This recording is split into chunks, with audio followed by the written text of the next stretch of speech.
is a good day to you all, and welcome to the Breakfast Club right here on Asake. My name is Fungai Mawada.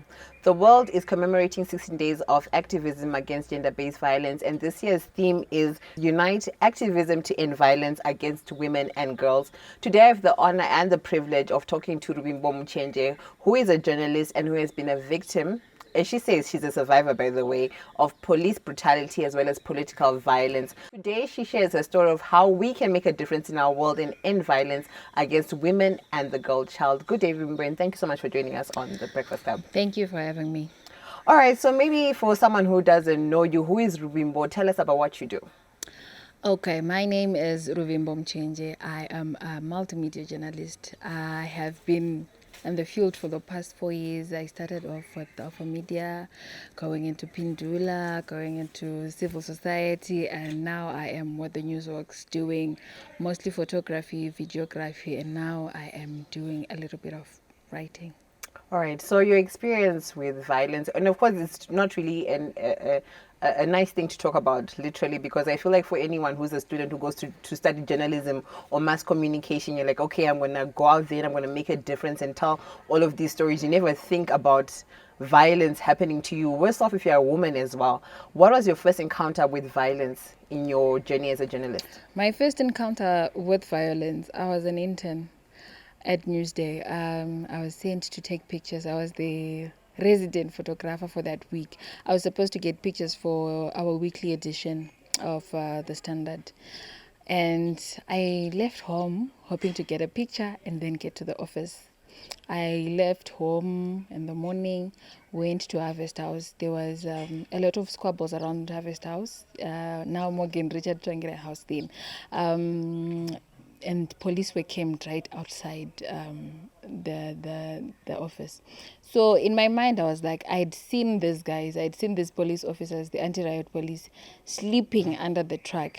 And I was thinking, no, I need this picture for our edition. So in my mind, I was just hoping to get there, walk around a bit, take pictures, and then go to the office. But even before I got to Harvest House, there was an issue that had happened. Vendors had beaten up police. Apparently, there was a vendor who had been attacked by police officers, and then he died in police custody before he went to court. So vendors were retaliating. So I didn't know. I was just walking from home and just hoping to get to Harvest House and take the picture. And do your job. Unfortunately, before I got there, I was along Julius Nyerere. As I was going to Harvest House, the police just came. I was holding the camera, it had this big lens. And initially I wanted to go forward, take pictures of the police coming. And then something was like, don't go, don't go. So I avoided them, really. I just walked the other way. And then they saw me. And then they came and said, yeah, these are the people that take pictures and stuff. That was the end. It was actually a female police officer, to my surprise, who said she's the one who held me by the belt, and they started beating me with button sticks. And then I was like, no, it can't be a female police officer. And then when I looked back, trying to get, you know what the police always say, please get the number of the tag. Yes, so that when you go and report, it's easier. And then when I looked back to get the number, they then left me and they said, keep walking. And also because I'd been beaten, I kept walking. So initially I didn't want to cry, but you know when you're in pain. The shock. And I then just started crying. Then as I was walking, I saw a whole truck of anti-riot police officers like, this is the end of me. I'm just dead now. But they just passed through me and really never asked anything. But from that day, I just, it was never the same. What changed for you that day? I think my interaction with the police day after. I went to report the case that I had been beaten by police officers, as I was reporting to police officers. About being beaten by police? Yes. I went there and reported. And the guy who took my statement was very honest with me. He said, it's okay that you're a journalist and you're doing your job. But these guys, when they're deployed to disperse people, their job is to disperse people. No matter who they are. No matter who they are. So if you really can run, just run. If you really can hide, just hide. Because for them, if the orders say, I don't want to see anyone at Julius Nyerere and Robert Mugabe, there should be no one at Julius Nyerere and Robert Mugabe. So he told me to be safe, and he told me to run if I can run. And from that day, I just learned to be more careful. I just, you restrain yourself much. Sometimes you see things happening, and people should know that these are the things that are happening. If police are beating up vendors, people should know that this is what is happening. If police are beating up touts, people should know that this is what is happening. So there are safer ways of getting the pictures, but really not really walking around with your camera, hanging it on the shoulder. No, that's not the way to go. And in my introduction, I was talking about how we all go to journalism school and all of this, but no one ever prepares you for that side of brutality or even being beaten up by a police officer. I've never encountered it, by the way, in my years of journalism, and thank God for that. Because even when your story came out, I was just like, Ruvimbo, because I knew you, and I'm like, how is that even possible? So in terms of you being a student, and obviously you have that enthusiasm, when you're an intern and you're like, okay, I need to get this picture. Did that change your approach towards journalism? Not really, but it changes the way you see people. I had covered court, and I've always seen police officers as people who work hard. People work hard to combat crime. People are always on the front line if anything happens. But from that day, I just felt like I'd been let down. It was really an issue of you seeing me with the camera. If it was, I wasn't taking a picture, by the way. If it was really an issue of me doing the wrong thing, then it would have been an issue of them correcting it. The same way, I'm not a criminal. I'm a journalist. I'm a photojournalist. I'm trying to get the picture out there, the story out there. So for me, my attitude towards police, even the way I felt, it really changed. We shouldn't do that. We shouldn't change the way we feel about The police. people meant to protect us. Yes, but it really changed the way I felt. Of course, they were all, how people always are thinking of how to blame you as you went there What were you doing there? to get beaten. So it's your fault that you got beaten. There were a lot of other people there. But you know what happens when you're being beaten? People will run away. People will put their hands in their pockets. Those that can take videos with their phones, they'll take videos. In pictures. Yes, but no one is really going to be standing up for you. No one is going to be coming and asking what is happening. You're on your own, and you're with the people that are supposed to be protecting you while you do your work. Wow. Okay, so then after that encounter, you then went to work for all of these different media organizations, and you still had that, I'm sure, in the back of your mind about that experience, and now being more careful in how you do your job and the likes. And then recently, you're now a victim of political violence with what is considered as the alternative, the Democratic Party of Zimbabwe. Tell us about that incident. It was on a Sunday. I left church so that I could go and attend the rally in Genoa. I went with a male colleague from another media house. So we got there. There was not much happening when we got there. You know how rallies always start. They always start slow, people coming in. And it was a Sunday. I just thought people are still at church. So we were sitting in the car waiting for things to pick up a bit. And then I went there to take a few pictures of how the rally was progressing, how people were trickling in. But I was using my phone, and then I was using that one phone to take pictures, but it's not the one that has data. And so I left the ground, going back to the car to get the phone that has data to send the pictures back to the office. And in that moment, there was a loud bang, which was reportedly a bomb, an attempted bomb attack. I was still at the car. And then a few seconds later, the CCC president's car came, and a lot of other people. So I was supposed to then go back because now the rally has started. Because the one person that people were waiting for is here now. So I took my phone from the car, and my male colleague, he left the car told me to lock the car, and he left for the ground. We are like 10 seconds, 20 seconds apart. I took my phone, locked the car. He goes past, like where you seated. He goes past there. There's security, there's a line there where people are not supposed to cross. He goes past there. He's late. He thinks he can capture Chamisa coming in. And I also want to do the same thing. Yes, because you're on the job. You're working. And then I tried to get in. And I'm like, yeah, you can't pass through. So my first instinct is like, why me? Why is it me now that you're saying you can't pass through? Like, this guy, we were together. Literally, yes. And then, like, yeah, no, you can't. Then I tried. Like, no, guys, what you're doing now is you're taking me back. I'm literally behind time now. And then I tried to go past under the rope, and then he held me by the braids there. I haven't been able to recover my hairline from there. He grabbed me by the hair, I fell down. He pulled me so that I would not get through.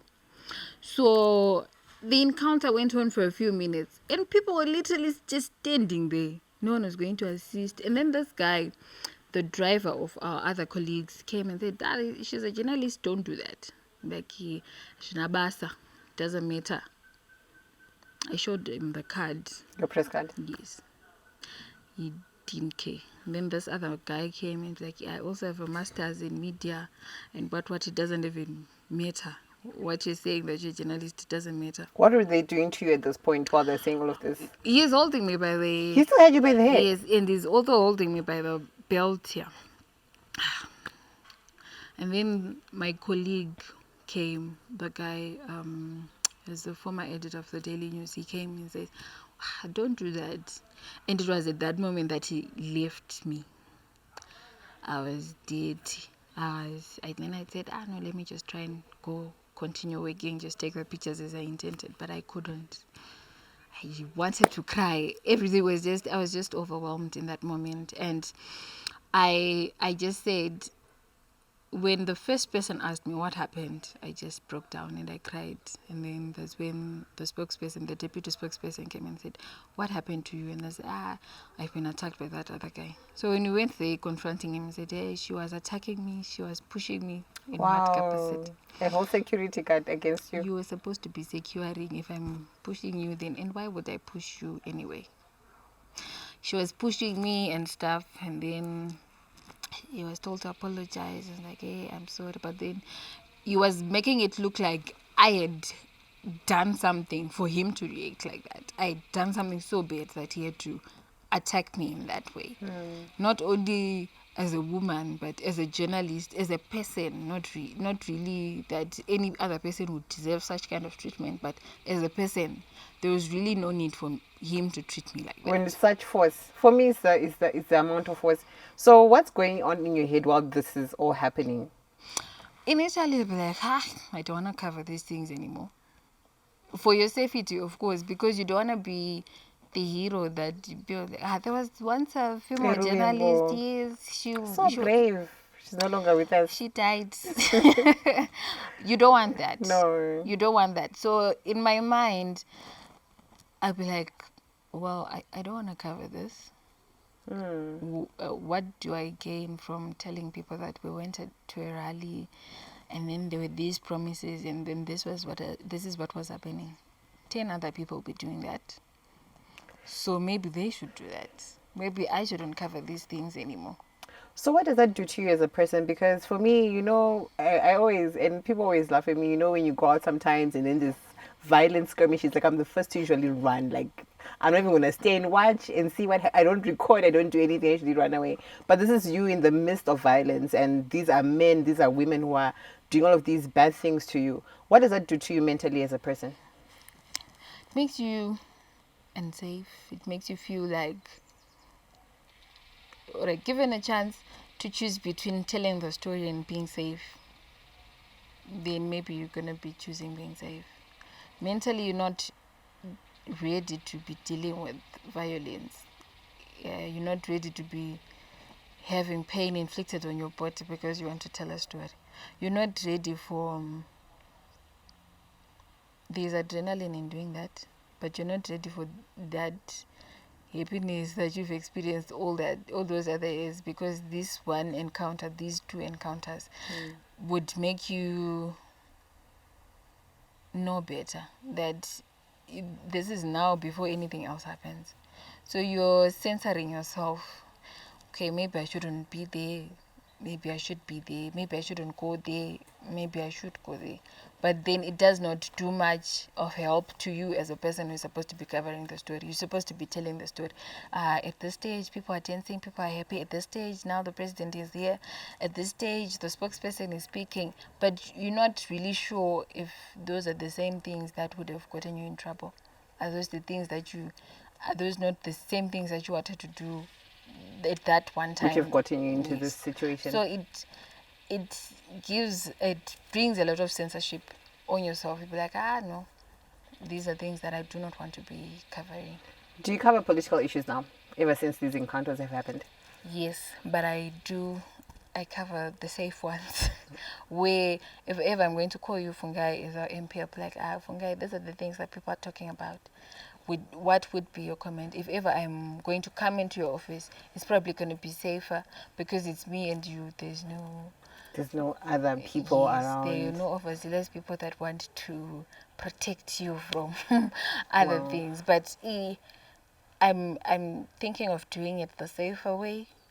We will still have the story about what the MP thinks, but it won't be at a rally where there are people that want to please the MP. And your life is at risk, essentially. Yes. All right, so you're a female journalist, and of course we are talking about 16 days of activism against gender-based violence. Do you feel like perhaps there are things you could have done or things that can be done to protect the future crop of journalists and even the current crop of female journalists when covering stories?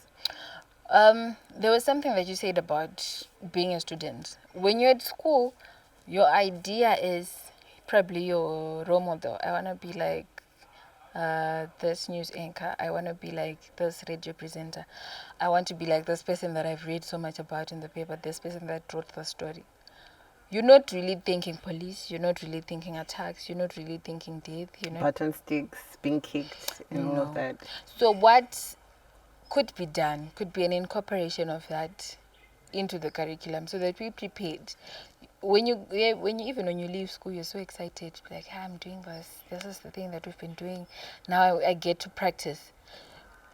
We need that incorporated. Let's not have it even theoretically. Let's have reality. Yes, let's have the practical examples. Let's have if we're going to have people coming in, say, this is what happened to me, this is what happened to our news. This is I'm an editor of Newsday. I've had 17 journalists attacked. I've had 6 journalists attacked. We get to appreciate the situation as we and to understand fully what we're getting into. Yes, we get there. We understand that if ever I'm going to cover a rally, if ever I'm going to cover skirmishes in Bari, it might not be a rally per se, but it could be conflict between people. I could be a victim. I could be a survivor. I could be caught in between, and people need to be prepared. We need to be prepared as students for that. So for young female journalists, they should know that as you go into the newsroom, there are instances when they expect you to be a journalist. If you go out there into the field, they'll expect you to bring the story. They expect you to bring the videos. They'll expect you to bring the pictures as a journalist that they've sent out to the field. Then there are also instances when they expect you to be a woman. There are instances where they expect you to be a young woman, a woman who listens, a young woman, like in an African household. If you're told to do while things, you're at work. Yes. If you're told to do things, just do them because you're a young woman. But it won't give...